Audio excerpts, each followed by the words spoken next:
নমস্কাৰ আপোনালোকে চাই আছে অসম বিশেষ আহক আজিৰ ক্লাছটোত আমি এইকেইটা বাতৰি ডিসকাস কৰিবলৈ আহিছো ফাৰ্স্ট অফ অল আমি দেখিবলৈ পাম about the first fully digital census of India and তাৰে বিষয়ে আমাৰ অসমত এটা প্ৰি টেষ্ট কণ্ডাক্ট কৰিবলৈ গৈ আছে কোন কেখন জিলাত প্ৰি টেষ্ট হ'ব প্ৰি টেষ্ট কি হয় আৰু এইবাৰৰ সেন্সাসখন ইনফ্যাক্ট এই যেটো বাতৰি মই সকলোকে অনুৰোধ কৰিম কাৰণ কি সেন্সাস ডিলিমিটেশন এই দুইটা বস্তু খুবে বিতৰ্কিত আৰু সেন্সাসৰ পিছতে ডিলিমিটেশন কিয় হয় বাট 2021তে হ'বলগীয়া সেন্সাস কোভিডৰ কাৰণে বাৰু ডিলে হৈছিলে বাট 2023ত 24ত 25ত কিয় নহল 27ত কিয় হ'বলৈ গৈ আছে right so those kind of things will be discussing in great detail তাৰে লগতে আমাৰ লাচিত ঘাটত এবাৰ দেখা পাইছো 93rd যেটো এয়াৰ ফোৰ্স ডে সেলিব্ৰেশন আছিল আমাৰ 8 অক্টোবৰ তাৰিখে তাৰে এটা air show air display air super power আমি ভাৰতবৰ্ষখন এখন সুপাৰ পাৱাৰ হয় এনেকুৱা এখন দেশ হয় আমি গৌৰৱ কৰিব লাগে আৰু তাৰে সুপাৰ যিখিনি আমাৰ এয়াৰক্ৰাফটস আছে যিখিনি আমাৰ এয়াৰ পাৱাৰ আছে সেইখিনি শোকেস ডিসপ্লে কৰা গৈছে ইতিমধ্যে আপোনালোকে কি জানি শুনিও আছে নিজৰ ঘৰৰ বাহিৰৰ পৰা যদি গুৱাহাটীত আপোনালোক থাকে গতিকে এয়াৰ ফোৰ্স ডে সেলিব্ৰেশনটো লাচিত ঘাটত কি ধৰণে অসমত গুৱাহাটীত হৈছে তাৰে কি আমি জানিবলগীয়া আছে চাবলৈ চেষ্টা কৰিম তাৰ লগত doctor Bhupen Hazarika national awards বিতৰণি কৰা হৈছিল এই যোৱা সপ্তাহটোতে আমি তাকে ডিসকাস কৰিবলৈ গৈ আছো তাৰ লগত dry waste segregation white breasted water hens Assam's agri economy mains পাৰ্সপেক্টিভত আৰু সকলোৰ কাৰণে সুখবৰ এপিএসসিৰ যি নিউ এপিএসসি চেয়াৰম্যান এপইণ্ট হ'ল তেখেত গতিকে তেখেতৰ বিষয়ে অকমান জানিবলৈ চেষ্টা কৰিম আৰু তাৰে উপৰিও কিছুমান আমাৰ প্ৰিলিম স্পেসিফিক কিছুমান সৰকাৰি আঁচনিৰ উন্মোচন কৰা হৈছিল আৰু কিছুমান ইম্পৰ্টেন্ট আপডেট আছিল মই সেইখিনি বস্তুক আজি ক্লাছত ডিসকাস কৰিবলৈ চেষ্টা কৰিম ক্লাছৰ যিবোৰ কোৱেশ্চন আছে প্ৰিলিমছ পইণ্ট অফ ভিউ আপোনালোকে আমাৰ এপটো ডাউনলোড কৰি ইয়াতে সলভ কৰিবলৈ সক্ষম হ'ব ক্লাছটো আৰম্ভণি কৰাৰ আগত মই আকৌ এবাৰ শ্ৰদ্ধা আৰু কৃতজ্ঞতা জ্ঞাপন কৰিব বিচাৰিম আমাৰ সকলোৰে মৰমৰ ডক্টৰ ভূপেন হাজৰিকা দেৱৰ যি মৃত্যু বাৰ্ষিকী আছিল গতিকে আমি দেখা পাইছিলো তেখেতৰ এই মৃত্যু বাৰ্ষিকী একচুয়ালি উদযাপন কৰা হৈছিল আৰু one of the most influential musicians বুলি ক'ব লাগে সংগীত ক্ষেত্ৰত যদি আমি কথা পাতো ইনফ্যাক্ট আজি মই ক্লাছৰ শেষৰ ফালে বিখ্যাত বাঁহী বাদক দীপক শৰ্মা ছাৰৰ কথাও পাতিবলৈ চেষ্টা কৰিম কিন্তু ভূপেন হাজৰিকা দেৱৰ বিষয়ে যি আছিল আমি তেখেতৰ 5 নৱেম্বৰ তাৰিখে যি মৃত্যু বাৰ্ষিকী বা যি তেওঁৰ অৱদান আছিল গোটেই আমাৰ চলচ্চিত্ৰ বা সংগীতৰ যি আমাৰ ইন্ডাষ্ট্ৰিটোত গতিকে তেখেতৰ বিষয় চিন্ময় ছাৰে ইতিমধ্যে ভালকৈ কভাৰ কৰি থৈছে আমাৰ ইউটিউবৰ এটা ভিডিঅ'ত আপোনালোকে চেষ্টা কৰিব এই ভিডিঅ'টো চাবলৈ ইয়াৰ লগত জানিবলগীয়া কথা যে Assam is also seeking UN recognition of Bhupen Hazarika's মানুহে মানুহৰ বাবে as the anthem of humanity মানে গোটেই বিশ্বজুৰি যি হিউম্যানিটি আছে তেখেতৰ এই গানটোৰ পৰাই আমাৰ কৈছে যে আমাৰ ষ্টেটৰ যি আমাৰ ৰাজ্য চৰকাৰ আছে তেখেতসকলে কৈছে অনুভৱ কৰিছে যে আমি ভাবো যে এই গানটোক আমাৰ এন্থম অফ দ্য হিউম্যানিটি বুলি ইউএনএ স্বীকৃতি দিব লাগে গতিকে তাৰে প্ৰক্ৰিয়াও চলি আছে আহক প্ৰথমটো বাতৰি আজি জানিবলৈ চেষ্টা কৰো pre test for India's first fully digital census আৰু অসমৰ এই তিনিখন জিলাত এই প্ৰি টেষ্ট আৰম্ভ হ'বলৈ গৈ আছে কোন কেইখন জিলা কি হয় কিন্তু গোটেই বস্তুটো আপোনালোকে অকমান মনোযোগ দিব লাগিব এই বাতৰিটো এবাৰ পঢ়াম আপোনালোকে সেন্সাস ডিলিমিটেশনৰ বিষয়ে আৰু কোনো কেতিয়াও ডাউট নাথাকিব ঠিক আছে ভালকে শুনিব পোন প্ৰথমে কাৰেন্ট নিউজটো চাম তাৰে পিছত আমি গোটেই কনস্টিটিউশনাল হিষ্টৰিকেল ব্যাকগ্ৰাউণ্ডটো চাবলৈ চেষ্টা কৰিম আৰু ভেৰি ইন্টাৰেষ্টিং আপোনালোকে একচুয়ালি মই আপোনালোকৰ মন্তব্য পিছলৈ জানিব বিচাৰিম after knowing the entire news first of all the central government will conduct a pre test for the census কাৰণ কি এইবাৰ যি সেন্সাস হ'ব এবাৰ ঘৰে ঘৰে ডোৰ টু ডোৰ সেন্সাস হ'ব আমাৰ and this is the census actually after 2011 last census 2011 হৈছিলে 2025 চলি আছে আৰু সেই সেন্সাসও actually হ'বলৈ কেতিয়া গৈ আছে India will conduct its next nationwide population census after a 16-year gap generally census is a decadal exercise মই যিখিনি লিগ্যাল ব্যাকগ্ৰাউণ্ড আছে তাৰ বিষয়ে পঢ়ালে গম পাব 10 বছৰে এই সেন্সাস হ'ব লাগিছিল কিন্তু এবাৰ 16 বছৰৰ পিছত the census will commence from 1st of April 2026 গতিকে এই বছৰো নহয় 2026ত হ'বলৈ গৈ আছে and will be concluded by 2027 2027ত সেই সেন্সাসৰ প্ৰক্ৰিয়া শেষ হ'ব ৰাইট গতিকে এই এটা বৃহত্তৰ এক্সাৰসাইজৰ বিষয় আমি যেতিয়া ডিজিটেল কৰিব গৈ আছো তাৰে নিশ্চিত ৰূপে আমি একচুয়ালি ডিজিটেল যেতিয়া আমি কৰিবলৈ যাওঁ ডিভাইসেস এৰাৰ থাকিব পাৰে বা ইন্টাৰনেট কানেক্টিভিটি এৰাৰ থাকিব পাৰে ডিজিটেল লিটাৰেসি এৰাৰ থাকিব পাৰে গতিকে বা বিভিন্ন ধৰণৰ সফটওয়্যাৰ বা টেকনিক্যাল গ্লিচেস থাকিব পাৰে গতিকে তেনেকুৱা ধৰণৰ বস্তুৰ কাৰণে এটা প্ৰি টেষ্ট কৰিবলৈ প্ৰচেষ্টা চলাব আৰু অসমৰ ক'ত প্ৰি টেষ্ট হ'ব ডিব্ৰুগড় ৱেষ্ট কাৰ্বি আংলং আৰু হাইলাকান্দি very strategically এটো আপাৰ আসামৰ আমাৰ ডিব্ৰুগড় ঠিক আছে হাইলাকান্দি বাৰাক ভেলী আৰু ৱেষ্ট কাৰ্বি আংলং আমাৰ ইয়াতে দেখিবলৈ পাইছে, কাৰ্বি আংলং, ৱেষ্ট কাৰ্বি আংলং। ঠিক আছে, এইখিনি বস্তুত আমি হাইলাকান্দি একদম ইয়াতে আছে আৰু ডিব্ৰুগড় জিলাখন ইয়াতে আছে। গতিকে এই তিনিটা বিভিন্ন বিভাগত মানে দিশত চেষ্টা কৰিবলৈ এই এৰিয়া কভাৰেজটো চাবলৈ চেষ্টা কৰিব। আৰু তাৰ লগতে আপোনালোকে জানিব লাগে এইবাৰ যিহেতু ডিজিটেল ফৰ্মেটত ডাটা কালেকশ্যন হ'ব ইন দ্য ফাৰ্ষ্ট টাইম, ঠিক আছে, গতিকে ইয়াতে আমাৰ কি ধৰণৰ মোবাইল টেবলেট ব্যৱহাৰ হ'ব বা অনলাইন সেলফ এনুমাৰেশ্যন পৰ্টেল এটা থাকিব যে আমি ছাবমিট কৰাৰ পিছত আমি নিজেও চাব পাৰিম যে ডেটাটো ঠিককৈ গ'ল নে নাই। আমি দেখা পাইছোঁ আমাৰ ভোটাৰ ID কাৰ্ডত, আধাৰ কাৰ্ডত কেতিয়াবা ডেট অফ বাৰ্থটো ভুলকৈ আহে, নামটোত এটা স্পেলিং ভুলকৈ আহে নে নাহে কওকচোন। গতিকে তেনেকুৱা ধৰণৰ প্ৰক্ৰিয়াবিলাক আমি ইয়াতে নিজে সেলফ এনুমাৰেট কৰিব পাৰিম আৰু চিকিউৰ ডেটা এণ্ট্ৰি এণ্ড ভেৰিফিকেশ্যনো চাব পাৰিম। গতিকে এটা খুবেই ভাল প্ৰক্ৰিয়া। ডিজিটেলি এইবাৰ আমি সকলোৱে চেঞ্চাছত নিজৰ নাম ভৰ্তি কৰিবলৈ প্ৰচেষ্টা কৰিম। গতিকে ইয়াতে কিছুমান ট্ৰেইনিং এণ্ড অপাৰেশ্যনছৰ কামো থাকিব পাৰে। ইয়াৰ লগত আপোনালোকে জানিব লাগে এই চেঞ্চাছটো কিয় ইম্পৰ্টেণ্ট, বিকজ ইয়াতে first time signs 1947 the census will also' include caste based data collection. প্ৰত্যেকৰে কাষ্ট বেছড ডাটা কালেকশ্যনো ইয়াতে হ'বলৈ গৈ আছে। কাষ্ট বেছড ডাটা কালেকশ্যন আপোনালোকে ক'ব পাৰে যে 2011তো আমাৰ ছ'চিঅ' ইকনমিক কাষ্ট চেঞ্চাছ এটা হৈছিলে বেলেগকৈ, কিন্তু তাতে অকল SC ST কাষ্টবিলাক হৈছিলে, ৰাইট, আৰু তাৰে ছাবকাষ্টবিলাকো লোৱা নাছিলে, অকল SC ST সকলৰ কাৰণে। এইবাৰ প্ৰথমবাৰৰ বাবে OBCৰ কাষ্ট কালেকশ্যনো হ'ব আৰু তাৰ লগত SC STৰ ছাব ক্লাছিফিকেশ্যনো হ'ব, যিহেতু 2024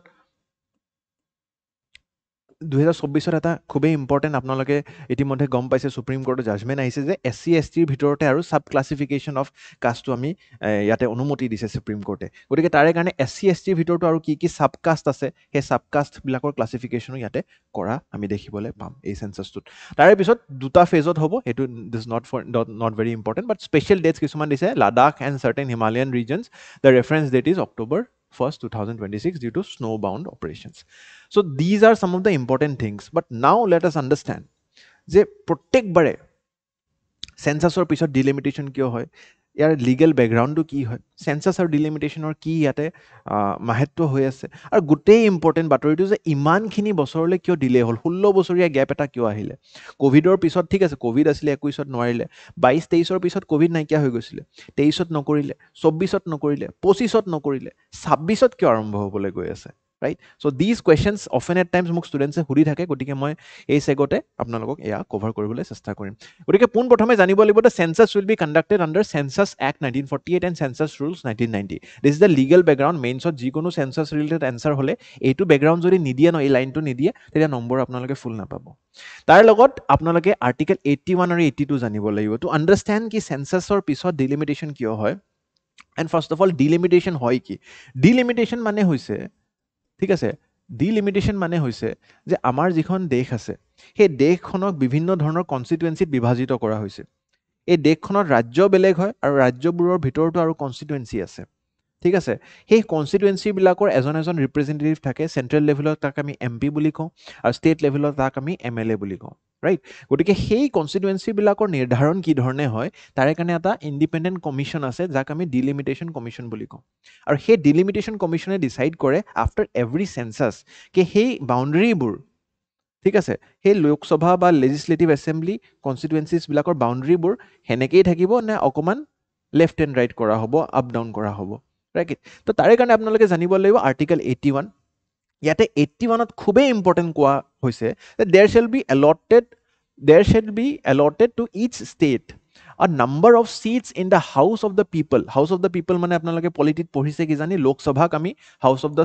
People বুলিও কওঁ, ঠিক আছে, House of Representatives বা House of People. গতিকে House of the People in such a manner that ratio between that number and the population of the state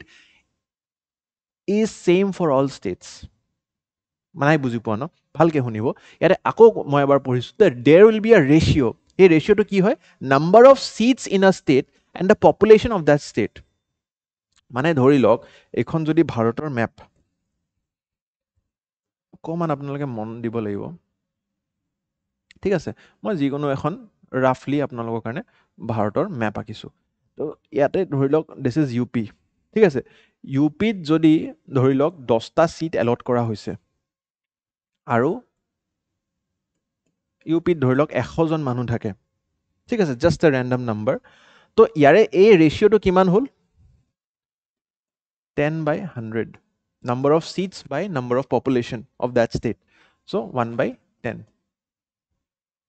ধৰি লওক তাৰে ঠিক তলত MP আছে মধ্যপ্ৰদেশত যদি 200 জন মানুহ আছে ইউপিত কিমানজন মানুহ আছিল 100 জন তো মধ্যপ্ৰদেশত 200 জন মানুহ আছে এতিয়া ইয়াতে সিট এজ পাৰ আৰ্টিকল 81 হৈছে যে আমি ইয়াতে 20টা সিট দিব লাগিব তেতিয়াহে এই ৰেশিওটো একে থাকিব বুজি পাইছেনে মানে সিটটো লাষ্টত এলট হয়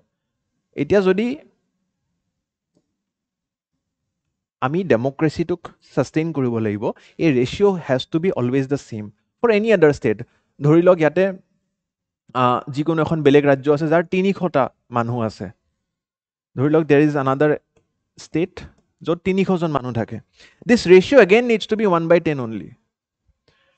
তো সিট আমি কিমান এলট কৰিব the ratio between that number and the population of that state should be same for all states তো ৰেশিও একে থাকিলে 1/10 থাকিব লাগিলে ইয়াতে আমি 20টা ষ্টেট এই ষ্টেটখনক আমি 20টা সিট দিব লাগিব লোকসভাত আৰু এই ষ্টেটখনক আমি 30টা সিট দিব লাগিব লোকসভাত তেতিয়াহে এই ৰেশিওটো একে থাকিব এণ্ড ইট উইল ডিটাৰমাইন কি এজন এমপিয়ে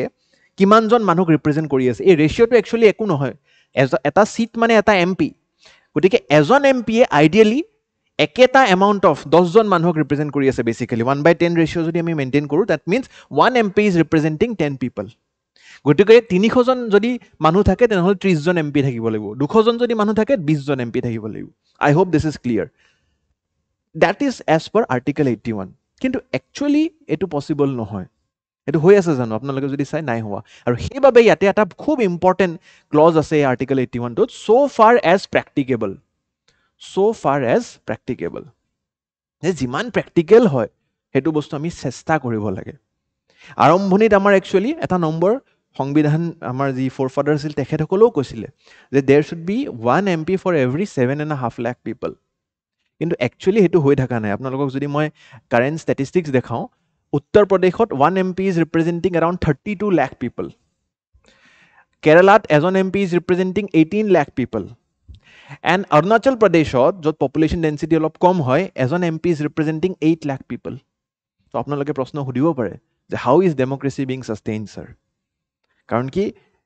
আইডিয়ালি কি হৈছে number of MPs in Arunachal Pradesh is less in Lok Sabha কিন্তু আপোনালোকে যদি চাই এজন এমপিয়ে কিমানজন মানুহৰ ওপৰত ইয়াতে তেওঁ মানে নিজৰ যিখিনি লেজিসলেটিভ ফাংচন আছে বা যিখিনি তেওঁলোকৰ কৰিবলগীয়া আছে তেওঁলোকৰ মতামত আছে হেতু লোকসভাত তেওঁৰ পাৱাৰটো বেছি হৈ গৈছে because every 8 lakh people is having 1 MP বাট ইয়াতে সেই এমপি জনৰ কথা শুনিবলৈ হিমানজন মানুহ বেছি আছে তাতকৈ 32 লাখ মানুহৰ কাৰণে এজন MP আছে আৰু সেই কাৰণেই আমাৰ ইয়াতে কোৱা হৈছে যে there should be article 82 কৈছে parliament must enact a delimitation act after every census গতিকে সেন্সাসৰ পিছত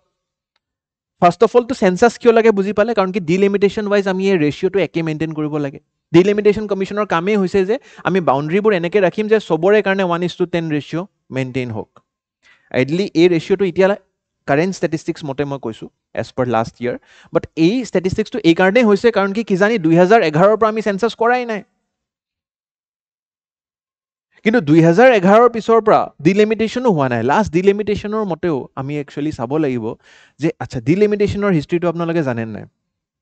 লাষ্ট এটা আৰ্টিকেল আপোনালোকক মই কৈ কিনে হেতু হিষ্ট্ৰীও ক'বলৈ চেষ্টা কৰোঁ আৰ্টিকেল 170 কৈছে delimitation of state legislative assembly seats ঠিক আছে যেনেকৈ আমাৰ চেণ্ট্ৰেল লেভেলত হৈ আছে তেনেকুৱাকৈ 170 ষ্টেট লেজিসলেটিভ এছেম্বলিটো কৰিবলৈ কৈ আছে আচ্ছা এতিয়া ভালকৈ শুনক যে হিষ্টৰিকেলি আমাৰ ডিলিমিটেশনৰ কি কাহিনী আছে হিষ্টৰিকেলি ডিলিমিটেশন একচুৱেলি 1951 সেন্সাস প্ৰথমবাৰ আমাৰ সেন্সাস হ'ল তাৰে পিছত 1952 ডিলিমিটেশন কমিশন বৈঠক হ'ল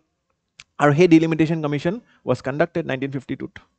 ঠিক তেনেধৰণে 1961ত সেন্সাস হ'ল তাৰপিছত 1963ত আমাৰ ডিলিমিটেশন হ'ল 1971 সেন্সাস হ'ল 1973ত আমাৰ ডিলিমিটেশন হ'ল কিন্তু আপোনালোকে যদি চাই there was no delimitation after 1981 census 1991 census এই প্ৰশ্নটো আপোনালোকে উত্থাপন কৰিব লাগে নিজৰ মাইণ্ডত যে আমি যদি 51 পিছত ডিলিমিটেশন কৰিলো 61 পিছত ডিলিমিটেশন কৰিলো 71 পিছত কৰিলো তে 1981 পিছত ডিলিমিটেশন কিয় নাই কৰা ইনফ্যাক্ট এই ডিলিমিটেশন কিটাৰ কামো আছিলে 51 পিছত 494 সিটস আছিলে আমাৰ লোকসভাত 61 পিছত এই সিট গিটা লোকসভাৰ সিটস বাঢ়ি গৈছিল 522 হৈছিল 71 পিছত 543 সিটস হৈছিল বাট 543 সিটসৰ পিছত the number of seats are freezed আজি 2025 তো 543 সিটসে হৈ আছে আৰু সিটস কিয় বাঢ়ি আছিল সিটস এই কাৰণে বাঢ়ি আছিল কাৰণ কি the population was going up গতিকে পপুলেশ্যন যদি বাঢ়ি যায় আছিলে তেনেহ'লে number of MPs also' needs to go' up কিন্তু 71ৰ পিছত 81ত চেঞ্চাছৰ পিছত আমাৰ ডিলিমিটেশ্যন নহ'ল the entire reason ki delimitation kyo no hol it was because 1976 before 81 1976 there came an act 42nd constitutional amendment act a act we kole je there will be no delimitation for the next 25 years jodi apnale calculate kore basically next delimitation amar 2001 census or pisot hobo lagibo 42nd Amendment Act to আপোনালোকে যদি পঢ়িব তাতে এটা close আছিলে যে 2001 সেন্সাছৰ পিছতহে আৰু next delimitation হ'ব 76ত এয়া কথা ক'লে আৰু সেইবাবে 81ৰ পিছত দেয়াৰ ৱাজ নো ডিলিমিটেশ্যন আপোনালোকে চাব পাৰে যে froze the delimitation until after 2001 census কাৰণটো কি এক্সপ্লিসিটলি এই এক্টত লিখা নাই কিন্তু চৰকাৰী পলিচিৰ মতে আমি যদি অলপমান পঢ়ো তেতিয়া আমি গম পাওঁ তেওঁলোকৰ যি একচনছ আছিলে তাৰ পৰা আমি গম পাওঁ যে main cause was population explosion চাওক জনসংখ্যা যদি ইমান বৃহত্ত পৰিমাণে বৃদ্ধি হয় তেনেহ'লে দেশখন আমি ৰক্ষা কৰিবলৈ কঠিন হৈ পৰিব আৰু ইয়াতে একচুৱেলি আপোনালোকে কি চাই আছিলে এজ পাৰ দিছ ৰেচিঅ' এজ পাৰ আৰ্টিকল 81 যাৰ জনসংখ্যা বেছি তাৰ নাম্বাৰ অফ MPs বেছি দেখিছেনে এটা খুব ডাঙৰ ৰিলেশ্যন আছে কিন্তু যোনখন ৰাজ্যৰ জনসংখ্যা কম তাৰ MP কম তাৰ লোকসভাত সিট কম যদিও ৰেচিঅ'টো একে দ্যাট ডাজন্ট মেটাৰ ন লোকসভাত সিট কোনখন ৰাজ্যৰ বেছি হ'ব যাৰ জনসংখ্যা বেছি so in a way North Indian states was incentivized for increasing population Uttar Pradesh Biharer Lok Sabha seat besi ase southern states otkoi kyo ase because জনসংখ্যা বেছি asile aru in a way teoloke hetut bhalu pai asile because জনসংখ্যা বৃদ্ধিৰ পৰা তেওঁলোকৰ পাৰ্লিমেন্টত vocal কৰ্ডস বেছি পাই asile মানুহ বেছি পাই asile সংখ্যা বেছি পাই asile শক্তি বেছি পাই asile but জনসংখ্যা বৃদ্ধিটো জানো ইমান ভাল কাম it is not so in a way 42nd amendment was a good action good blessing in disguise je ami number of seats to eta freeze kori dim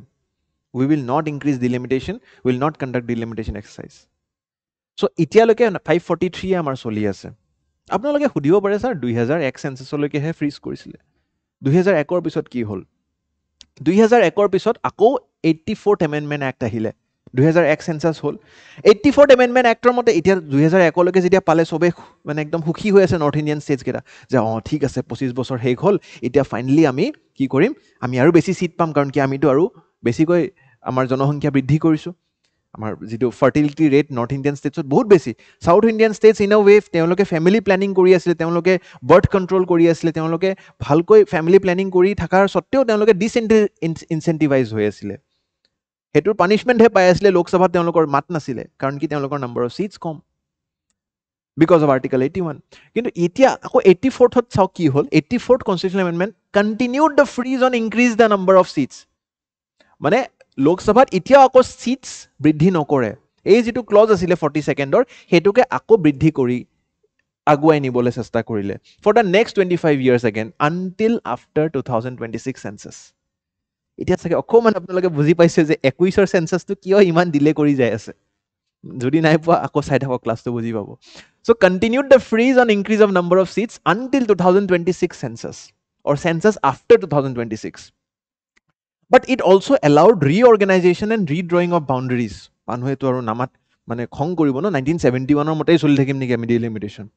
so ইয়াতে ক'লে যে we allow reorganization of the boundaries এই ৰিঅৰ্গানাইজেশনটো কি হয় বুজিবলৈ আপোনালোকক মই অকমান এটা বুজাব চেষ্টা কৰিম ধৰি লওক যিকোনো এখন ৰাজ্য আছে ঠিক আছে ইয়াতে চাৰিটা কনস্টিটুৱেন্সি আছে যিকোনো এখন ৰাজ্য ধৰি লওক XYZ ৰাজ্য ঠিক আছে যেনেকৈ আমাৰ অসম আছে বা অৰুণাচল আছে আৰু সবতে ধৰক আফটাৰ ডিলিমিটেশ্যনৰ কাম কি হয় যে প্ৰত্যেকখন কনস্টিটুৱেন্সিত ইকুৱেল নাম্বাৰ অফ মানুহ থাকক কাৰণ কি constituency এটাৰ মানে হৈছে যে এই প্ৰত্যেকখন কনস্টিটুৱেন্সিতে এটা এটা MP থাকিব right one MP representing 10 lakh people another MP representing 10 lakh people another MP representing 10 lakh people another MP representing 10 lakh people ঠিক আছে এতিয়া 1971 হল আমি এইখিনি কৰিলো অ্যাচিভ কৰিলো ইকুইটেবিলিটি পাৰফেক্ট সিচুৱেশন যে 1:10 ৰেশিও ইজ মেইনটেইনড কিন্তু 1981 ত আমি নকৰিলো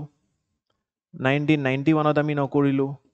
2001 তো আমি কৰিব লাগিব কিন্তু 2001 লৈকে জানো এনেকে ইউনিফৰ্মলি পপুলেশ্যন বাঢ়ি থাকিব জানো পপুলেশ্যনটো ইনক্ৰিজ হ'বই আজি যেটো 10 লাখ হৈছে ইয়াতে কি জানি 20 লাখ হৈ গৈছে ঠিক আছে কিন্তু এই 20 লাখটো সবতে জানো 20 লাখ 20 লাখ 20 লাখে হ'ব হেনেকুৱাটো নহয় কৰবাত ইয়াতে হ'ব পাৰে যে 30 লাখ হৈ গৈছে কৰবাত হ'ব পাৰে যে 40 লাখ হৈ গৈছে বা ধৰি লওক অলপ 40 টো বেছিয়ে কৰি দিলো মই ধৰক 25 লাখ হৈ গৈছে আৰু ধৰক ইয়াতেও 25 লাখ হৈ গৈছে ঠিক আছে তো ইয়াতে ইউনিফৰ্মিটি নাই ন এতিয়া ইয়াৰে সেম যদি আমি বাউন্ডাৰীটো ৰাখো তেনেহলে এজন এমপিয়ে 20 লাখ মানুহ ৰিপ্ৰেজেন্ট কৰি আছে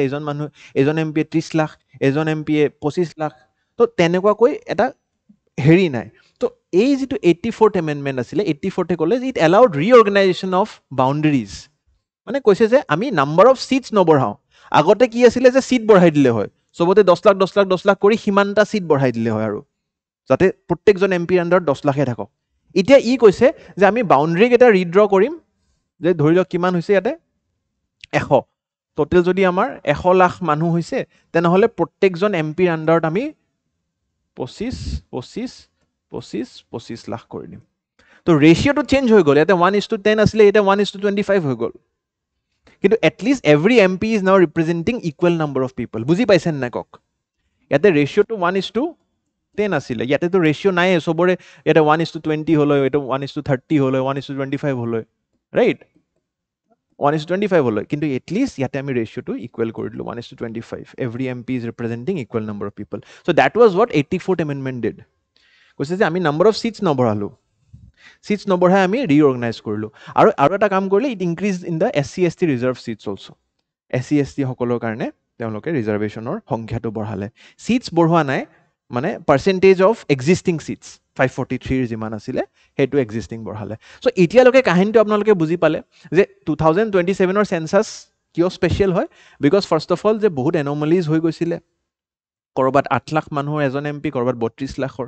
আৰু 71 পিছৰ পৰা আমি এই ধৰণে সেন্সাসটো ডিলিমিটেশনটো পিছুৱাই আহি আছিল এতিয়া ফাইনালি যেতিয়া আমাৰ 2002 কলে যে 26 ৰ পিছৰ সেন্সাসটোহে গণনা কৰিলে আমাৰ সিটস ৰিঅৰ্গানাইজ কৰিবলৈ আমাক অনুমতি দিব চৰকাৰে সো ফাইনালি চৰকাৰে 2023ত নকৰিলে সেন্সাস কাৰণ কি হেতু সেন্সাস মিনিং নাথাকিব আইডিয়ালি কি হ'ব লাগিছিল 21ত হলে 2031ৰ যেটো সেন্সাস হল হয় 2020 সেন্সাস আফটাৰ 2026 মানে কি 2031ৰ সেন্সাসটোৰ মতেহে ডিলিমিটেশন হল হয় কিন্তু 2021ত যেহেতু কোভিডৰ কাৰণে অকমান দিলে হলে সো আনটিল নাও 24ত নহল 25ত নহল 26ত সেন্সাস হ'ব 27ত শেষ হ'ব আৰু if I am not wrong 29ত Lok Sabha ইলেকশনও আছে সো ইলেকশনৰ ঠিক আগে আগে আমি পুৰা ৰেডি হৈ যাম ডিলিমিটেশন 28 লৈ কমপ্লিট কৰি so as per new delimitation again কি প্ৰবলেম হ'ব এতিয়া আকৌ ডাঙৰ এটা প্ৰটেষ্ট চলি আছে চৰকাৰে আপোনালোকে যদি নিউজ মিডিয়া চাইছে সাউথাৰ্ণ ষ্টেটস আৰ এগেইন প্ৰটেষ্টিং কিয় কাৰণ কি ইমান বছৰে 1971 ৰ পৰাই আজি 2025 লৈকে সাউথাৰ্ণ ষ্টেটস সে একচুয়ালি খুব ভাল পপুলেশন কন্ট্ৰোল কৰিছে তাতে যদি আপোনালোকে TFR চাই জেনাৰেলি এখন ঘৰত দুটা কৈ বাচ্চা বা খুব বেছি তিনটা কৈ বাচ্চা কিছুমান ঘৰত এটা কৈ বাচ্চাই আছে কিন্তু যদি সেম বস্তু নৰ্দাৰ্ণ ইণ্ডিয়ান ষ্টেটছত চাই কাৰোবাৰ ঘৰত 10টা কৈ বাচ্চা কাৰোবাৰ ঘৰত 5টা কৈ বাচ্চা 6টা কৈ বাচ্চা সো পপুলেশন যিমান বেছি আকৌ সিটস বেছিকে পাব লোকসভাত সো সেই ধৰণে northern states are celebrating and southern Indian states are protesting ঠিক আছে এতিয়া যেহেতু হ্যাভ হায়াৰ পপুলেশন গ্ৰোথ তাতে সিটস বেছি হ'ব হেতু কাৰণে সাউদাৰ্ণ ষ্টেটছৰ এটা পপুলেশনৰ কাৰণে এটা মানে তেওঁলোকে দুদাভূত আছে এতিয়া ফাইনালি সলিউশন কি হ'ব পাৰে এটোত চাওক ফাইনালি সলিউশনটো মই একচুয়ালি আপোনালোকৰ পৰা বিচাৰিম যে অল দ্যাট হ্যাজ হ্যাপেন্ড বাট মই আপোনালোকক এনসাৰ লিখিবলৈ সহায় কৰিব পাৰো বাই the expert guidance of by the expert suggestions of professor Yogendra Yadavৰ কথা আপোনালোকে বিভিন্ন নিউজপেপাৰ আৰ্টিকেলস বা হিন্দুটো পঢ়িছে কি জানি তেখেতে কৈছে do not increase the Lok Sabha seats even now এতিয়াও বৃদ্ধি কৰিব নালাগে but reorganize the constituencies boundaries as each MP represents similar population যেটো বস্তু মই ইয়াতে আপোনালোকক কৰি দেখালো এই যে ৰিঅৰ্গানাইজেশনটো কৰিলে কৈছে কি এই ৰিঅৰ্গানাইজেশনটো আকৌ এবাৰ আমি কৰিব লাগে আৰু MLA সিটটো বঢ়াই দিয়ক number of MLAs in the states if required কাৰণ কি তেতিয়া লোকসভাত সিটস একে থাকিব 543 ৰিঅৰ্গানাইজ কৰি দি আমি ৰেশিওটো বঢ়াই দিলো so per MP number of people he represents will be higher কিন্তু এটলিষ্ট ষ্টেটবিলাকৰ মাজত ডিছপেৰিটি নাথাকে যে নৰ্দাৰ্ণ ষ্টেটছে পপুলেশ্যন বৃদ্ধি কৰি থকাৰ কাৰণে ইনচেণ্টিভাইজ হৈ গ'ল। একচুৱেলি সেইটো বেয়া কথা। তেওঁলোকে পপুলেশ্যন কণ্ট্ৰল কৰিব লাগিছিল, তেওঁলোকৰ ছিট কমিবহে লাগিছিল, বৰঞ্চ তেওঁলোকৰ ছিট বাঢ়ি আছে বিকজ তেওঁলোকে জনসংখ্যা বৃদ্ধি কৰিছে। তো ছাদাৰ্ণ ষ্টেটছৰ বেয়া লাগিব। তো ছাদাৰ্ণ ষ্টেটছৰো আমি যাতে কথাখিনি ৰাখোঁ যে তেওঁলোকে ফেমিলি প্লেনিং কৰাৰ কাৰণে তেওঁলোক they should be incentivise. So' do not increase the number of Lok Sabha seats. আৰু MLA ছিট বঢ়াব পাৰে, কাৰণ কি এখন ৰাজ্যৰ ভিতৰত ছিট বাঢ়িলে তেতিয়া ডিছপেৰিটি নাহে। ৰাজ্যখনৰ ভিতৰত যদি MLA ছিট বঢ়াই দিওঁ, কাৰণ কি এটা ডিছপেৰিটি কি হ'ব যে এজন MPয়ে যদি ইমান মানুহ অলৰেডি UPত যদি 32 লাখ মানুহে ৰিপ্ৰেজেণ্ট কৰিয়ে আছে, তাতে আকৌ 40-45 লাখ হৈ যায়, তেনেহ'লে মানুহৰ কথা শুনিবলৈ তাৰ সময় ক'ত? সেইটো কাৰণে আমি MPজনৰ ওপৰতে ভিত্তি কৰি থাকিলে নহ'ব। MLA ছিটছ বঢ়ালে কথা নাই, এখন ৰাজ্যৰ নাম্বাৰ অফ MLA ছিট বাঢ়িব পাৰে। আচ্ছা, আৰু এটা প্ৰব্লেম আছে। মই এটা খুব ইণ্টাৰেষ্টিং আৰ্টিকেল পঢ়ি আছিলোঁ, হিন্দুত আহিছিলে নে ইণ্ডিয়ান এক্সপ্ৰেছ মই পাহৰিলোঁ হা। আপোনালোকেতো জানে আমাৰ নতুন পাৰ্লিয়ামেণ্ট বিল্ডিং আমি এডাপ্ট কৰিলোঁ। এতিয়া আমাৰ অৰিজিনেল ফ'ৰ ফাদাৰ্ছে কি কৈছিলে যে এজন MPয়ে অকল কিমানজন মানুহ ৰিপ্ৰেজেণ্ট কৰিব লাগিছিলে? এজন MPয়ে অকল 7.5 lakh people. That is the ideal ratio', যে 7.5 লাখ মানুহৰ কাৰণে এজন MP হ'ব লাগিছিল। তেনেকৈ যদি আপোনাৰ জনসংখ্যা বৃদ্ধি আপোনালোকে কেলকুলেট কৰে, এটা ৰাফ এষ্টিমেট আহিছিলে, I am forgetting, but around 1800 নে 1900 MP হ'ব লাগিব, মানে কমো 2000জন MP হ'ব লাগিব আমাৰ গোটেই ভাৰতখনৰ এই ৰেচিঅ'টো মেইনটেইন কৰিবলৈ, the forefathers of our কনষ্টিটিউশ্যনৰ। So' that is impractical because নতুন পাৰ্লিয়ামেণ্ট বিল্ডিঙত ইমান ছিট নাই। লোকসভাত 1800-2000 মানুহ MP ধৰাৰো ক্ষমতা নাই। আগৰ পাৰ্লিয়ামেণ্টতো নায়েই, নতুন পাৰ্লিয়ামেণ্টতো নাই। So' this cannot be a practical solution যে increase the number of seats as per the new census, যিটো কি হ'বলৈ গৈ আছে। চ' 2026 চেঞ্চাছৰ মতে সেই আগৰ 71ৰ নিচিনাকৈ ছিট বঢ়াই থকাৰ, যিটো মই গণনা দেখাইছিলোঁ যে 494ৰ পৰা 522 কৰিলে, 543 কৰিলে, এতিয়া আকৌ সিমানখিনি বঢ়ালে 1800-1900 ছিট হৈ যাব। কাৰণ কি ইমান বছৰৰ পৰা ছিট বঢ়োৱাই নাই। চাওক, 71ৰ পিছৰ পৰা 2025লৈকে আমাৰ এতিয়াও 543 ছিটছে আছে লোকসভাত, MPজে আছে। ঠিক আছে, so' this is something that you have to consider. Professor Yogendra Yadav আপোনালোকে solution টো লিখিব পাৰে। And delimitation would reward poor population control, so this should not happen at all. এটা মেইনছৰ কুৱেশ্যন কি ধৰণে আহিব পাৰে, বাতৰিটো বুজিছে নে? খুব ইণ্টাৰেষ্টিং আছিলে। I hope census, delimitation and digital census, everything is now clear for all of you. কিবা ডাউট থাকিলে মোক সুধি ল'ব। আচ্ছা, নেক্সট 93rd এয়াৰফ'ৰ্চ ডে। চাওক, এয়াৰফ'ৰ্চ ডেৰ বিষয়ে আপোনালোকে জানিব লাগে, এইটো নৱেম্বৰৰ নিউজ নহয়। 8 অক্টোবৰ তাৰিখে আমাৰ এয়াৰফ'ৰ্চ ডে চেলিব্ৰেট হয় এভৰি ইয়াৰ। ঠিক আছে, 8 অক্টোবৰ। ঠিক আছে, to mark the establishment of Indian air force on 8 অক্টোবৰ 1932। 1932 আমাৰ ইণ্ডিয়ান এয়াৰফ'ৰ্চৰ এষ্টাব্লিছমেণ্ট হৈছিলে, গতিকে 8 অক্টোবৰ তাৰিখে এয়াৰফ'ৰ্চ ডে চেলিব্ৰেট হয়। এতিয়া কিয় নিউজটো আহিছে? মই নিউজটো এই কাৰণে অনা নাই যে এয়াৰফ'ৰ্চ ডে আছিলে, মই নিউজটো এই কাৰণে আনিছোঁ কাৰণ কি লাচিত ঘাটত, আমাৰ যে গুৱাহাটীৰ লাচিত ঘাট আছে ব্ৰহ্মপুত্ৰৰ কিনাৰত, তাতে এটা এয়াৰফ'ৰ্চ শ্ব' হৈছে। It's a continued celebration of the air force day itself, and it শ্ব'জ কি নৰ্থ ইষ্টাৰ্ণ ষ্টেটছক তেওঁলোকে এয়াৰফ'ৰ্চ, ইণ্ডিয়ান এয়াৰফ'ৰ্চে কিমান মাহাত্ব দিয়ে। গতিকে 8 অক্টোবৰ তাৰিখে একচুৱেলি এয়াৰফ'ৰ্চ ডে আমাৰ অলৰেডি উদযাপন হৈ গৈছিলে। আৰু আপোনালোকে জানিব লাগে যে হিষ্টৰিকেলি আমাৰ পালম নামৰ যি এয়াৰবেছ আছিলে, ঠিক আছে, দিল্লী কেণ্টনমেণ্টৰ ভিতৰত, তাতেই একচুৱেলি এয়াৰফ'ৰ্চ ডে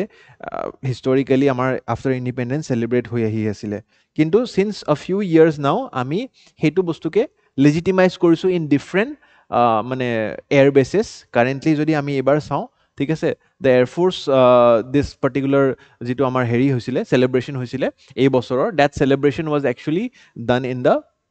গাজিয়াবাদৰ যিটো আমাৰ এয়াৰবেছ আছিলে, গাজিয়াবাদৰ কাষত। ঠিক আছে, and it is also' Asia's largest airbase, তোমালোকে যদি জানা। গতিকে ফাইনেলি আমি দেখা পাইছোঁ যে ৰেচনেলাইজেশ্যন হৈছে। এয়াৰফ'ৰ্চ আগতে ডে চেলিব্ৰেশ্যনছ অকল দিল্লীত হৈছিলে, এতিয়া আমাৰ দেখা পাইছোঁ যে চেন্নাইতো হৈছে, আমি দেখা পাইছোঁ যে গাজিয়াবাদতো হৈছে, UPতো হৈছে, ৰাইট? তো তেনেকুৱাকৈ আমি বিভিন্ন ঠাইত এতিয়া এয়াৰফ'ৰ্চ চেলিব্ৰেশ্যন কৰিছোঁ, যাতে ইট শ্ব'জ greater unity and integrity among the nation. তাৰে লগতে আমি আৰু এটা কথা জানিব লাগিব যে নেশ্যন ৱাইড কণ্ট্ৰিবিউশ্যনছবিলাক স্বীকৃতি দিয়াৰ লগে লগে, ঠিক আছে, এই আমাৰ যিটো ফাৰ্ষ্ট অপাৰেশ্যনেল ফ্লাইট আছিলে 1st of April 1933, তাৰে এটা এটা সৰু এটা কণ্টিনজেণ্টৰ পৰা আজি আৰম্ভ কৰি আমি ৱৰ্ল্ডৰ 4th লাৰ্জেষ্ট এয়াৰফ'ৰ্চ হৈ মানে উঠিছোঁ। গতিকে খুবেই এটা গৌৰৱ কৰিবলগীয়া কথা, 4th largest air force in the entire world. আৰু তাৰ লগতে এইবাৰৰ যিটো আমাৰ মটো আছিল সেইটো আহি যাব পাৰে, touch the sky with glory. ঠিক আছে, Basically, this is a very important motto and taken from the 11th chapter of the Bhagavad Gita also. It reflects valor, discipline, and IAF's aspiration for excellence. তাৰ লগত theme for 2025 আছিলে operation সিন্দুৰ আপোনালোকে জানে আমাৰ যি India পাকিস্তানৰ পাকিস্তানী যিবিলাক terrorist পাহালগামত সোমাই আহি আমাৰ মহিলাসকলক আমাৰ বাচ্চা মহিলা যিবিলাক আমাৰ আনআৰ্মড মেন আছিলে তেওঁলোকক গুলিয়াই মাৰিছিলে গতিকে তেওঁলোকৰ বিৰুদ্ধে যিটো আমাৰ এটা ছাকচেছফুল অপাৰেশ্যন আছিল অপাৰেশ্যন সিন্দুৰ সেইটোকে আমাৰ এটা ইণ্ডিয়ান এয়াৰফ'ৰ্চৰো খুব ডাঙৰ তাতে কণ্ট্ৰিবিউশ্যন আছে গতিকে সেইটোকে আমি এইবাৰৰ আমি মটো স্বৰূপে থিম স্বৰূপে ৰাখিছোঁ আচ্ছা এইবাৰ আমাৰ যি চেলিব্ৰেশ্যন হৈছিলে ঠিক আছে সেইটো যদি চাই মই সেয়াই কৈ আছিলোঁ হিন্দন এয়াৰবেছ ষ্টেচন উত্তৰ প্ৰদেশ যিটো মই কৈ আছিলোঁ ইয়াতে যে আগতে অকল পালমত হৈছিলে বাট এইবাৰ হিন্দন এয়াৰবেছ যিটো গাজিয়াবাদত আছে উত্তৰ প্ৰদেশৰ তাতে চেলিব্ৰেট কৰা হৈছিলে আৰু বিভিন্ন বছৰে আমি এইটো ৰোটেট কৰি থাকোঁ অহা বছৰ কিজানি চেন্নাইত হ'ব তাৰে পিছত আকৌ আমি নৰ্থ ইণ্ডিয়াৰ বেলেগ এয়াৰবেছত পাতিবলৈ সক্ষম হ'ম তাতে কি আমাৰ এইবাৰ যিবিলাক আছিলে পোনপ্ৰথমে important news is farewell to MiG-21 যে MiG-21 আমাৰ আছিলে উইং কমাণ্ডাৰ অভিনন্দনৰ কথাও আপোনালোকে যদি শুনিছিলে MiG-21 ক্ৰেছ হৈ পাকিস্তানত তেওঁ লেণ্ড কৰিব লগা হৈছিলে গতিকে তেনেকুৱা ধৰণৰ এটা খুবেই আমাৰ বহুত ডাঙৰ মানে marking an end of an era for one of the longest serving fighter aircraft ঠিক আছে আমাৰ ৱৰ্ল্ড ৱাৰ টুৰ দিনৰ পৰাই এইটো ৰাছিয়া একুৱাৰ্ড একচুৱেলি মিক্সবিলাক আমাৰ হয় গতিকে তেওঁলোকৰ দিনৰ পৰাই সেই মিক্সবিলাক আমি একুৱাৰ কৰি আমাৰ ভাৰতত ছাৰ্ভ কৰাইছিলোঁ গতিকে MiG-21ৰ এতিয়া আৰু টেকন'লজিটো অলপ আউটডেটেড হৈছে সেইবাবে it has been given the farewell and honorary retirement তাৰ লগত এইবাৰ গ্ৰেণ্ড ফ্লাই পাষ্ট হৈছিলে ৰাফাল সুখৈ ঠিক আছে C7 গ্লোব মাষ্টাৰ এইখন হয় হা মানে this is the transporter aircraft basically ইয়াতে লাৰ্জ ট্ৰুপছ মেচিনছ যদি টেংকাৰ্ছ এইবিলাক ট্ৰান্সপৰ্ট কৰিব লাগে গানছ আৰ্টিলেৰিজ এইবিলাক ট্ৰান্সপৰ্ট কৰিব লাগে গ্লোব মাষ্টাৰ ইজ বেষ্ট ঠিক আছে C-17 গ্লোব মাষ্টাৰ আপাচে গাৰ্জিয়ানছ ঠিক আছে আৰু তাৰে লগতে ডিছপ্লে হৈছিলে এবাৰ আমাৰ ৰিষ্ট'ৰ্ড Hindustan trainer 2 HT2 So HT2 was actually কি হয় first indigenously built aircraft introduced into the IAF Indian Air Force first indigenously মানে ভাৰতত ডেভেলপ কৰা indigenously built aircraft যদি কোনোবা এখন আছিলে that is HT2 আৰু সেইখনকে অলপ ৰিডিজাইন কৰি এবাৰ এই এয়াৰ ফ'ৰ্চ ডেত চেলিব্ৰেট কৰা হৈছিলে তাক ৰিজইচ কৰা হৈছিলে ৰিষ্ট'ৰ কৰা হৈছিলে displayed for the first time as part of the IAF heritage flight ঠিক আছে গতিকে this HT2 C-17 globe master MiG-21 farewell and Hindon airbase এইকেইটা কুৱেশ্যন আহি যাব পাৰে আমাৰ এয়াৰ পাৱাৰটো মই দেখাবলৈ চেষ্টা কৰিছোঁ এতিয়া আহক গুৱাহাটীলৈকে গুৱাহাটী আমাৰ লাচিত ঘাটত যি এবাৰ চেলিব্ৰেশ্যন হৈ আছে ঠিক আছে চ' ট্ৰেডিশ্যনেলি আমাৰ ফ্লাই পাষ্ট এটা কৰা হৈছে on 9th of November 2025 actually 3-4 দিনীয়া কাৰ্যসূচী ঠিক আছে এই ৰবিবাৰ আজিলৈকে আছে আপোনালোকে যদি যোৱা নাই গুৱাহাটীত আছে চাব পাৰে ত' তেজছ উইল ফ্লাই এণ্ড এইকেইটা খালি ইম্পৰ্টেণ্ট কুৱেশ্যন আহি যাব পাৰে Tejas will fly with the call sign Lachit so' Lachit আপোনালোকক কল চাইন্স এণ্ড ফ্লাইটছ কেইখন বা এয়াৰক্ৰাফ্ট কেইখন মেটচ দ্য ফলোইং আহি যাব পাৰে চ' লাচিত যেতিয়া কল চাইন আহিব তেতিয়া তেজছখন উৰিব ঠিক আছে তাৰ লগত ৰাইনো কল চাইন ৰাইন'চৰাছ যেতিয়া হ'ব attack helicopters like Boeing H-64 Apache will fly with symbolism of referencing Assam ঠিক আছে চ' ৰাইন'চৰাছৰ লগত আপাচে এটাক মানে কম্বেট হেলিকপ্টাৰ্ছ তাৰে লগত মানস দ্য নিউ ট্ৰান্সপৰ্টাৰ এয়াৰক্ৰাফ্ট C-295 যেনেকৈ C-17 গ্লোব মাষ্টাৰ আছে সেনেকুৱাকৈ C-295 আছে গতিকে it will feature in the formation referred to as Manas ঠিক আছে আৰু তাৰে লগতে বাৰাক ফৰ্মেশ্যন আছে the fighters will execute name formation example Rafale Sukhoi in elephant formations another mix of Rafale Mirage and Tejas in Barak গতিকে elephant Barak Manas rhinoceros and Lachit এইকেইটা formation আপোনালোকে মনত ৰাখিব লাগিব কোনকেইখন এয়াৰক্ৰাফ্ট ইয়াৰ লগত সম্বৰ্ধনা কৰা হৈছে তাৰ লগতে ইয়াতে কিয় হ'ল গুৱাহাটীত বিকজ আপোনালোকে জানে ইণ্ডিয়া চাইনা টেনশ্যনছ কিমান এটা মানে ষ্ট্ৰেটেজিক লোকেশ্যন হয় একচুৱেলি নৰ্থ ইষ্টখন আৰু সেইটোকে ডিছপ্লে কৰি দেখাইছে যে we are fully capable north east is secure and Indian air force is the best ঠিক আছে so' I hope you have all enjoyed the air show' মইতো ঘৰৰ পৰাই শুনা পাইছোঁ অহা যোৱা কৰোঁতো দেখা পাইছোঁ আপোনালোকেও অনুভৱ কৰিছে কিজানি এটা প্ৰশ্ন আনিছোঁ মই চেষ্টা কৰিব উত্তৰটো কমেণ্ট ছেকশ্যনত দিবলৈ নেক্সট ইম্পৰ্টেণ্ট বাতৰি Bhupen Hazarika awards presented to 6 eminent personalities of Northeast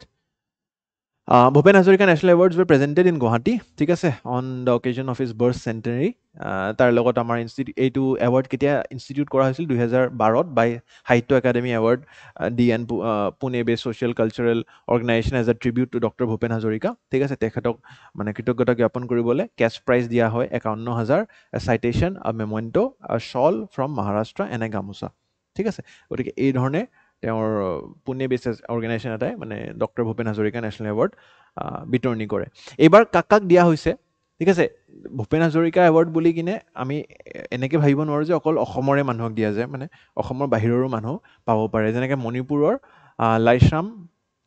মেমা দেৱীয়ে পালে, ৰেনাউণ্ড ক্লাছিকেল ছিংগাৰ। তাৰ লগত এলাৰ চাইলো, মিজোৰামৰ senior public relations professional, media personal হয়। শ্ৰীয়ে টগি থংচি, অৰুণাচল প্ৰদেশৰ, ঠিক আছে, ৰাইটাৰ এণ্ড ষ্টৰি টেলাৰ হয়। তাৰে লগত প্ৰফেচাৰ ডক্টৰ ডেভিড আৰ শ্বেমিলে, মেঘালয়ৰ হয়, ঠিক আছে। তাৰপিছত ডক্টৰ সূৰ্যকান্ত হাজৰিকা, আপোনালোকে জানে অসম সাহিত্য সভাৰ তেওঁ প্ৰেচিডেণ্টো আছিলে, ঠিক আছে। একচুৱেলি দৰ্জী থংচীৰ নাম আপোনালোকে শুনিছে চাগে, শ্ৰী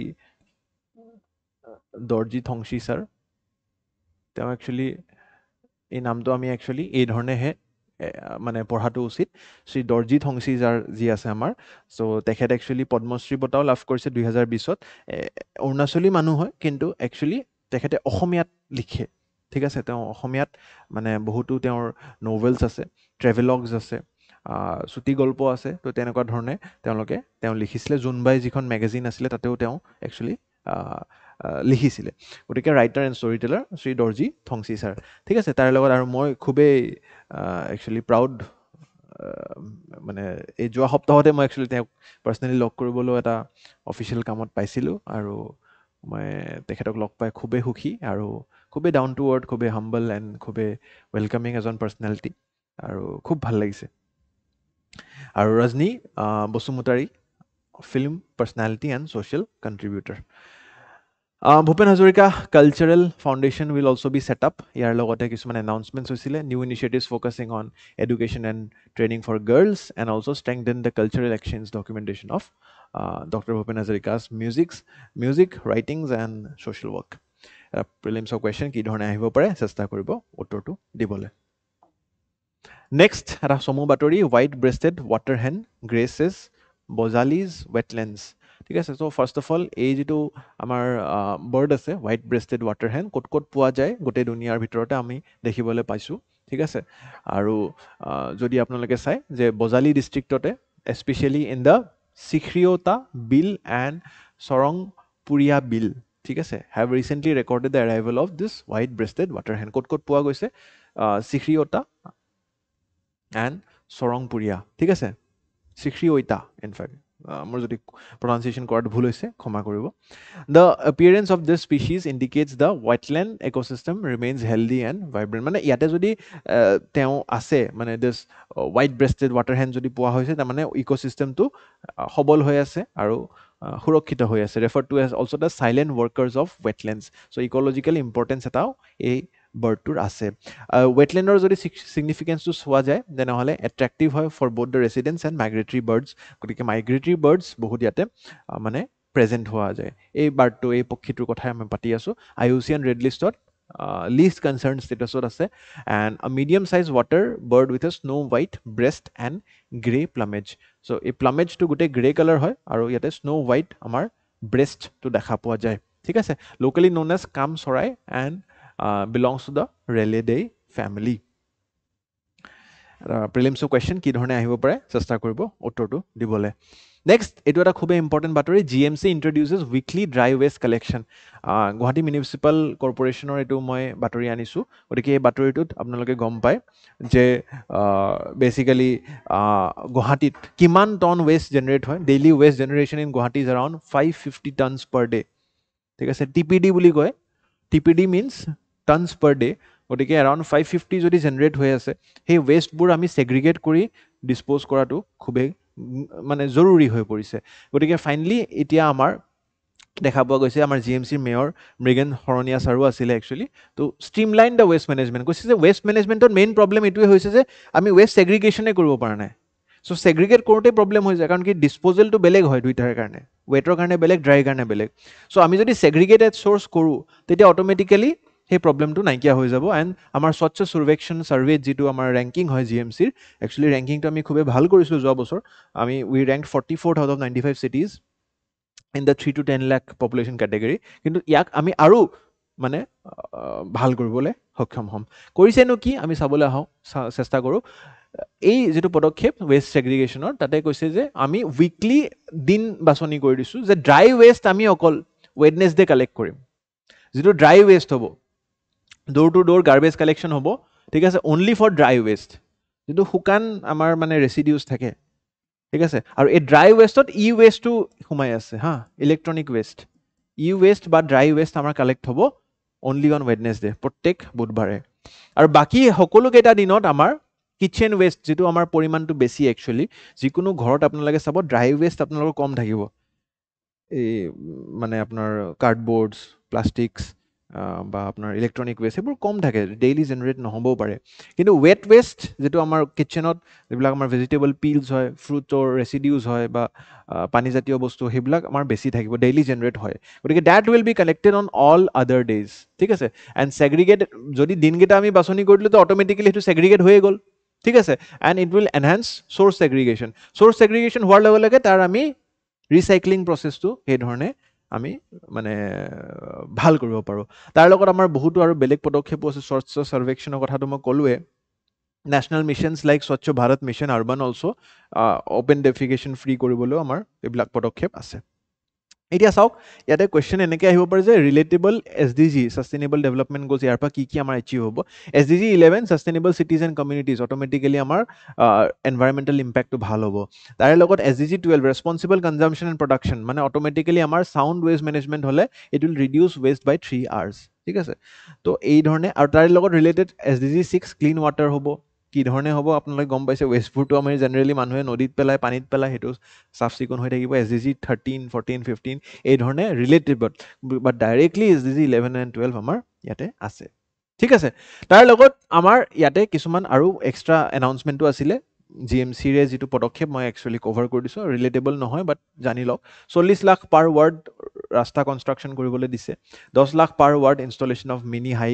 মাষ্ট লাইটছ এই যিবিলাক হাই মাষ্ট লাইটছ আছে সেইবিলাক মানে light post 20 lakh per ward building small toilets and temples clubs and namghars and 20 lakh per ward দিয়া হৈছে কনষ্ট্ৰাকশ্যন অফ কমিউনিটি হলছ আচ্ছা প্ৰজেক্ট সহজীৱন এইটো আপোনালোকে একচুৱেলি লিখি থৈ আহিব পাৰিব মেনছত it aims to boost street dogs how many of you love dogs dog lovers যিসকল আছে আমাৰ যিবিলাক ষ্ট্ৰীট ডগছ আছে ৰাস্তাই বাহিৰে তেওঁলোকে ঘূৰি ফুৰি থাকে তেওঁলোকে খাবলৈ নাপায় তেওঁলোকে ভেকচিনেশ্যন নাপায় ৰেবিজ হৈ যায় গতিকে তেনেকুৱা ধৰণৰ প্ৰটেকশ্যনৰ কাৰণে dog vaccination and rabies prevention কৰিবলৈ এইটো এটা প্ৰজেক্ট সহজীৱনৰো ইয়াতে আমাৰ শুভ আৰম্ভণি কৰা হৈছে ইয়াৰ লগত আপোনালোকৰ জানিব লাগে জিএমচিৰ কাৰেণ্টলি আমি কি আমাৰ ক'ত আছে ফেচিলিটি গতিকে মেইনলি আমাৰ বেলৰতল প্ৰচেছিং প্লান্ট আছে ঠিক আছে পশ্চিম বৰাগাঁৱত ইয়াৰ capacity around 150 TPD tons per day যে কৈছিলোঁ TPD প্ৰচেছ কম্প'জ কিন্তু আমাৰ 500 TPD জেনেৰেট হয় অল্ড বৰাগাঁও ডাম চাইটটো এইটো একচুৱেলি ক্ল'জ কৰি দিয়া হৈছে কাৰণ কি এই দীপৰ বিলৰ কাষত আছিলে আৰু দীপৰ বিলটো পলিউট কৰি আছিলে ইয়াকটো আমি পিছলৈকে কনভাৰ্জনটো পাৰ্ক কৰিবলৈ বিচাৰিছোঁ তাৰ লগত আমাৰ কিছুমান ট্ৰান্সফাৰ ষ্টেচন আছে like Ganeshguri Bhangagarh compost plants আছে ঠিক আছে ষ্টেট ৱাইড SWM প্লান্টছ আছে গতিকে this is something you should know ইয়াতে আমি এনেকুৱা নোটেবল পদক্ষেপবিলাকো ন'টিছ কৰিব লাগে ডিব্ৰুগড়তো আমি এনেকুৱাকৈ জিএমচিৰ নিচিনাকৈ ডেভেলপ কৰিবলৈ বিচাৰি আছোঁ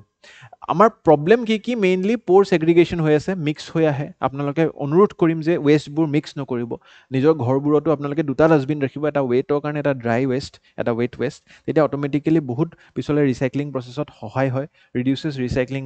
এফিচিয়েঞ্চি অ'ভাৰলোডেড ইনফ্ৰাষ্ট্ৰাকচাৰ হৈ গৈছে আমাৰ কমেও 500-550 TPD জেনেৰেট হয় ডেইলি বেচিছত বাট আমাৰ কেপাচিটি অকল 150 TPD আছে ঠিক আছে অ'পেন ডাম্পিং হৈ যায় তাৰে বিনিময়ত কাৰণ কি আমাৰ ইয়াতে ডাম্পিংটো 150 হ'ব তো বাকীখিনি আমাৰ চব মানে নালাই চালাই ৰাস্তাই ঘাটে পেলাই থৈ দিওঁ ঠিক আছে গ্ৰাউণ্ড ৱাটাৰ ইয়াৰ পৰা আমাৰ কণ্টামিনেট হয় ফ্লাডিং হৈ যাব পাৰে ৱেষ্টবিলাকে যদি আপোনালোকে নালাত পেলাইছে তেনেহ'লে আমাৰ ফ্লেছ ফ্লাডছ কিমান হয় গুৱাহাটীত জানেই আপোনালোকে নালাবোৰৰ ৱেবোৰ ব্লক হৈ যায় প্লাষ্টিক পলিউশ্যন হ'ব পাৰে ল' প্ৰচেছিং হ'ব পাৰে awareness inflation these are very common things just give it a reading and this is you should know' কি আমাৰ প্লাষ্টিক যিটো মিনিমাম গাইডলাইনছ হয় সেইটো আমি মানি চলোঁ নাই বহুত নামানে এতিয়াও according to plastic waste management rules 2021 the minimum thickness of plastic carry bags has to be increased to above 120 microns মানে 120 micronsৰ যদি তলত আমি যেটো এই সিঙ্গল ইউজ প্লাষ্টিক থাকে যিবিলাক একদম পাতল প্লাষ্টিক অলপমান চুলে কি যে ফাটি যায় that is actually very harmful because সেইটো আমাৰ শ্বাসনলীত সোমাই লাংজতো সোমাই যায় গতিকে সেই সিঙ্গল ইউজ প্লাষ্টিকটো আমি একচুৱেলি ব্যৱহাৰ কৰিব নালাগে 120 মাইক্ৰনৰ ওপৰ হ'লেহে ব্যৱহাৰ কৰিব লাগে otherwise it's a punishable offence এটা মেইনছ কুৱেশ্যন আনিছোঁ চেষ্টা কৰিব উত্তৰটো কমেণ্ট ছেকশ্যন দিবলৈ next silent crisis in Assam's agri ইকনমিত কি এইটো ক্ৰাইচিছ আহিছে চাবলৈ আহকচোন মেইনছৰ পাৰ্চপেক্টিভত খুবেই ইম্পৰ্টেণ্ট চ' এগ্ৰিকালচাৰ ছেক্টৰটো বেলেগ বেলেগ প্ৰব্লেমছ আছে ক্ৰপ ডাইভাৰ্চিফিকেশ্যনে হওক ইৰিগেশ্যনে হওক বা ফ্লাডছে হওক কিন্তু এইটো এটা বেলেগ ধৰণৰ চেলেঞ্জ লৈ আহিছোঁ আপোনালোকো হতাশম্ভ হ'ব পাৰে যে it is post harvest handling যে আমাৰ চাওক আমি এখন খেতি প্ৰধান ৰাজ্য ঠিক আছে অসমখনত আমাৰ ধানৰ খেতি খুব হয় আমি ৰাইচ প্ৰডিউচাৰ হয় ওৱান অফ দ্য লাৰ্জেষ্ট গতিকে সেই যিটো ৰাইচ হয় তাৰ পষ্ট হাৰ্ভেষ্ট মানে ধান কাটাৰ পিছত ধান আমি হেৰি কৰাৰ পিছত হাৰ্ভেষ্টিং কৰাৰ পিছত মইশ্চাৰ মিছমেনেজমেণ্ট হৈ আছে আৰু সেই তাৰে কাৰণে যিমান আমাৰ প্ৰডাকশ্যন হৈও আছে সেই প্ৰডাকশ্যনটো আমাৰ বেয়া হৈ যায় বুজি পাইছে ধৰি লওক আমি 500 কিলো ৰাইচ বা 5 কুইণ্টল ৰাইচ আমি প্ৰডিউচ কৰিলোঁ তাৰে 1 কুইণ্টল আমাৰ বেয়া হৈ যায় বিকজ আমি মইশ্চাৰ ৰাইচৰ যিটো ৰিকুইচাইড হয় আপোনালোকে জানিব লাগে ঠিক আছে আমাৰ একচুৱেলি কি হয় it erodes the farmers income food quality and all those things problems কেনেকৈ হয় যে মইশ্চাৰ লেভেলটো যদি আমি মেইনটেইন নকৰোঁ ঠিক আছে মাইক'টক্সিনছ লাইক এফ্লটক্সিনছ এণ্ড পেনিচিলিন এইবিলাকে হেম্পাৰ কৰি দিয়ে তাহাঁতক এটেক কৰে আৰু তেওঁলোক বেয়া হৈ যায় চ' বেচিকেলি আছামছ কণ্টেক্সটত আপোনালোকে জানিব লাগে we are very high humidity ঠিক আছে আমাৰ মইশ্চাৰটো বহুত বেছি আছে traditional methods like sun drying jute sacks mud bins এইবিলাকে কাম নকৰে আৰু মইশ্চাৰ জেনেৰেলি আমাৰ 14%তকৈ বেছি যদি হৈ যায় তেনেহ'লে অট'মেটিকেলি ফাংগল গ্ৰোথ আৰু স্পইলেজ হয় তো ফাংগাছ লাগি এই যিবিলাক আমাৰ চাউল আছে সেইবোৰ বেয়া হৈ উঠে আপ টু 30% ইন চাম ৰিজনছ আমি দেখা পাই আছোঁ অট'মেটিকেলি 14%তকৈ কম থাকে মইশ্চাৰ তেতিয়া আমাৰ ছেফ থাকে চাউলটো কিন্তু একচুৱেলি আমি দেখা পাই আছোঁ 30% বা তাতকৈ অধিক আমাৰ যেতিয়ালৈকে মাৰ্কেটত পায় ঠিক আছে paddy reaches market at around 17 to 22% মইশ্চাৰ so' FCR যিটো লিমিট হয় 14%ৰ সেইটো এক্সিড অট'মেটিকেলি হৈ যায় চ' 14%তকৈ যদি বেছি মইশ্চাৰ টাচ কৰে অট'মেটিকেলি চাউলটো অলপ অলপ বেয়া হ'ব ধৰে আৰু সেইটোৱে এটা মানে ডাঙৰ কাৰণ হৈ উঠিছে for the need of drying এতিয়া কেনেকৈ মেকানাইজ ড্ৰাইং হয় মই এইটো বস্তু দেখাবলৈ চেষ্টা কৰোঁ মানে problems in post harvest climatic vulnerability ইয়াতে আমাৰ পলিচি মানে যিটো উইক প্ৰকিউৰমেণ্ট হয় FCI অসমৰ পৰা অনলি এৰাউণ্ড 2% আছাম পেডি প্ৰকিউৰ কৰে বাট পাঞ্জাৱত 90%তকৈ বেছি কিয় কাৰণ কি অসমৰ যিটো পেডি হয় FCI লিমিট যদি মিট নকৰে মানে বুজক FCI মানে কি সেইটো MSPত সি প্ৰকিউৰ কৰিব আমাৰ ধৰক খেতিয়ক এজনে খেতি কৰিলে চাউল উৎপাদন কৰিলে চাউলটো মাৰ্কেটত বিক্ৰী কৰিব নোৱাৰিলে তো সেইখিনি চাউলটো FCI ল'ব লাগে কাৰণ কি মাৰ্কেটত বিক্ৰী নহ'ল তো এটলিষ্ট MSPত FCI ল'ব লাগে কিন্তু FCIও ৰিজেক্ট কৰি দিব পাৰে যদি মইশ্চাৰ কণ্টেণ্ট বেছি হয় কাৰণ কি অলৰেডি সেই চাউলত ফাংগাছ হৈ গৈছে আৰু FCI কৈছে 14%তকৈ কম ৰাখ কিন্তু আমাৰ অসমত যিহেতু হিউমিডিটি বেছি মইশ্চাৰ বেছি 17ৰ পৰা 22% হৈ যায় FCI ৰিজেক্ট কৰি দিয়ে বুজি পাইছেনে প্ৰব্লেমটো কিন্তু পাঞ্জাৱত এৰাউণ্ড 90% FCIৰ পৰা প্ৰকিউৰমেণ্ট হৈ যায় তো পাঞ্জাৱৰ এনেই খেতিয়ক ধনী আমাৰ অসমৰ খেতিয়ক এনেই দুখীয়া তাৰো আৰু মইশ্চাৰে তাৰ উৎপাদনবোৰ আৰু নষ্ট কৰি আছে that is the problem double burden on farmers ঠিক আছে ইকনমিক ডিষ্ট্ৰেছ হৈ যাব হেল্থ ৰিস্ক হৈ যাব গতিকে ডিজ আৰ দ্য কনচিকুৱেঞ্চেছ আপোনালোকে বুজি পাইছে কিজানি এতিয়া ৰিজনেল ডিছপেৰিটিটোও বুজি পালে কি northern Indian states have good network of drying facilities but আমাৰ ইয়াতে ড্ৰাইং ফেচিলিটি নাই ড্ৰাইং কেনেকৈ কৰে টেকন'লজি আপোনালোকে চাওক দুটা ভাল টেকন'লজি মই আজি লৈ আহিছোঁ হাৰ্মেটিক ষ্ট'ৰেজ বেগছ এইকেইটা বেগ দেখিছেনে গ্ৰেইন শ্বিল্ড বেগ এনেকুৱা মইশ্চাৰ এণ্ড পেষ্ট প্ৰুফ বেগ থাকে আমাৰ ফাৰ্মাৰ্ছসকলক আপোনালোকেও যদি চিনি পায় কাৰোবাক ক'ব যে এনেকুৱা বেগ কিনিব যে খুৰাহঁত দেউতাহঁত এনেকুৱা বেগত ৰাখিব আপোনাৰ চাউল পূৰা একদম টচ বজাই থাকিব ঠিক আছে আৰু তাৰ লগত আমাৰ মেকানিকেল ড্ৰায়াৰ ছ'লাৰ বাবল ড্ৰায়াৰটোতো মই দেখাব চেষ্টা কৰিছোঁ ৰ'ব দিছ is the solar bubble dryer হা মানে অলপ কষ্টলি হৈ যায় সোলাৰ পেনেল এটাচ থাকে ৰেডিয়েশ্যন হয় ইয়াৰ পৰা ড্ৰাই হৈ থাকে মানে টানেল ইনফ্লেটেড বাই ব্লোৱাৰ এটা ব্লোৱাৰ থাকে বেটাৰীটো সোলাৰৰ পৰা হ'ব বৰ বেছি ইনিচিয়েল ইনভেষ্টমেণ্ট থাকে পিছত খৰচা নাই কাৰণ কি সোলাৰ পাৱাৰ্ড বেটাৰীটো ৰান হ'ব ইয়াত এটা ব্লোৱাৰ থাকে ব্লোৱাৰটোৱে গৰম হাৱা মাৰি থাকে আৰু চাউলটো গৰম থাকে শুকাই থাকে এইটো নোৱাৰিলে ল'বলৈ মেকানিকেল ড্ৰায়াৰ এনেকুৱা থাকে মেকানিকেল ড্ৰায়াৰো কিনিব পাৰে গতিকে মেকানিকেল ড্ৰায়াৰ তাতকৈ সস্তীয়া বস্তু হাৰ্মেটিক ষ্ট'ৰেজ যদি প্ৰডাকশ্যন হিউজ হয় তেনেহ'লে মেকানিকেল ড্ৰায়াৰ ল'ব লাগে মইশ্চাৰ টেষ্টিং কৰিব লাগে কোৱালিটি চেকছ কৰিব লাগে এনেকুৱা ধৰণে আপোনালোকে উত্তৰবোৰ লিখি থৈ আহিব পাৰে চাওক এইবোৰ কথা মই বহুত এক্সপাৰ্ট এনালিচিছ কৰি আনি আছোঁ আপোনালোকৰ কাৰণে কিন্তু হা মানে এনচাৰবোৰ মই পঢ়াই গৈ আছোঁ মেইনছত লিখি থৈ নাহিলে মোৰ কামটো এনেই যাব so' this kind of things you should also' let the farmers know and along with it you should let everyone practice it for the betterment of Assam's agriculture ঠিক আছে ৱে ফৰৱাৰ্ড কি হয় কম্প্ৰিহেনচিভ ৰেছপন্স টাৰ্গেটেড ইনভেষ্টমেণ্ট কৰিব লাগে এইবিলাক যিবিলাক মই ক'লোঁ ঠিক আছে ইনফ্ৰাষ্ট্ৰাকচাৰ ইকুইপমেণ্টত আৰু try to make it more sustainable for the farmers of Assam এটা কুৱেশ্যন আনিছোঁ চেষ্টা কৰিব উত্তৰটো কমেণ্ট ছেকশ্যনত দিবলৈ শেষত এটা সৰু আৰু সুখবৰ প্ৰভাতী থাউচেণ্ড একচুৱেলি তেখেত ইফ আই এম নট ৰং ডিমাচা কমিউনিটিৰ হয় আৰু খুবেই এটা গৌৰৱ কৰিবলগীয়া বিষয় ডিমাচা কমিউনিটিটোৰ কাৰণে যে APSCৰ চেয়াৰমেন ৰিটায়াৰ্ড IAS অফিচাৰ হয় মেডাম একচুৱেলি ঠিক আছে তেখেত এতিয়া নতুনকৈ চেয়াৰমেন হৈছে ইয়াৰে আগত আমাৰ দেৱৰাজ উপাধ্যায় ছাৰ আছিল তেখেত ৰিটায়াৰ্ড IPS আছিলে ঠিক আছে কিছু সময় পদটো খালী আছিলে এতিয়া আকৌ আমাৰ নতুন চেয়াৰমেন আহি পৰিছে গতিকে আপোনালোকৰ পৰীক্ষাও অতি শীঘ্ৰভাৱে হ'বলৈ গৈ আছে ইয়াৰ সংকেত এইটোৱে ঠিক আছে গতিকে Prabhati Thaosen retired IAS officer appointed as a chairperson এইবোৰ বস্তু আমাৰ কুৱেশ্যনত নাহে ঠিক আছে তেওঁ ক'ত মানে কাৰোবাৰ ইণ্টাৰেষ্ট থাকেতো কি তেওঁ ছাৰ্ভ কৰিছে গতিকে this is not important for exam constitutional বেকগ্ৰাউণ্ডটো important APSC constituted under article 315 chairperson is appointed by governor of Assam commission handles recruitment of examinations ঠিক আছে ইয়াৰ আগত দেৱৰাজ উপাধ্যায় ছাৰ আছিলে আৰু শেষত মই কেইটামান বাতৰি কেইটামান সুখবৰ কিন্তু পোনপ্ৰথমে এটা খুবেই দুখৰ বতৰা আৰু কি হৈছে নাজানো বহুতে কৈ আছে 2025টো অভিশপ্ত বছৰ এটা প্ৰথমে জুবিন দা প্ৰথমেতো আমি ভূপেন হাজৰিকাৰ শতবাৰ্ষিকীৰ কথা পাতি আছিলোঁ চেলিব্ৰেশ্যনৰ কথা পাতি আছিলোঁ কিন্তু জুবিনদাৰ অকাল বিয়োগ হ'ল তাৰ লগতে তেওঁৰে বহুতো গানত একচুৱেলি বাঁহীৰ মাত দিয়া ফ্লুটিষ্ট দীপক শৰ্মা ছাৰ ঠিক আছে তেখেতৰো ৰিচেণ্টলি উইথ ষ্টেট অনাৰ্ছ তেওঁৰ ক্ৰিমেট কৰা হ'ল তেওঁক ঠিক আছে গতিকে তেওঁ আমাৰ মাজত আৰু নাই এতিয়া গতিকে ভগৱানক এটাই প্ৰাৰ্থনা কৰিছোঁ যে এই সকলো যি আমাৰ কলাৰে ভৰপূৰ্ণ অসমৰ শিল্পী জগতৰ মহান কলাকাৰসকললৈ তেওঁলোকৰ আত্মাই যাতে চিৰশান্তি লাভ কৰে সেয়াই প্ৰাৰ্থনা কৰিছোঁ আচ্ছা তাৰে লগত আমাৰ এটা সুখবৰ যে ফ্লাড ৰেজিলিয়েণ্ট অসম কৰিবলৈ কমেও 2200 কোটি টকা এটা ডেডিকেট কৰা হৈছে ফৰ ফ্লাড মেনেজমেণ্ট ঠিক আছে that is a very good thing and তাৰ লগতে আমাৰ জীৱন প্ৰেৰণা যি আঁচনি আছিল আৰু 1000 টকাকৈ যে মাহেকীয়া আপোনালোকে পাব ফৰ অল দ্য